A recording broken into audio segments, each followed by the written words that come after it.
అందరికీ నమస్కారం. దయచేసి సబ్స్క్రైబ్ చేయండి.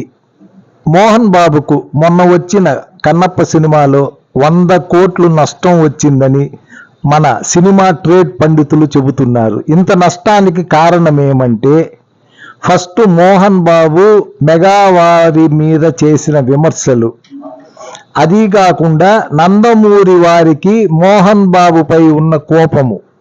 అంటే జనరల్గానే నందమూరి వాళ్ళు మెగా ఫ్యామిలీ వారు ఒకే పక్క ఉండరు, ఒకే విమర్శలు చేయరు. కానీ ఈయనకు మాత్రమే అటువంటిది జరుగుతున్నది.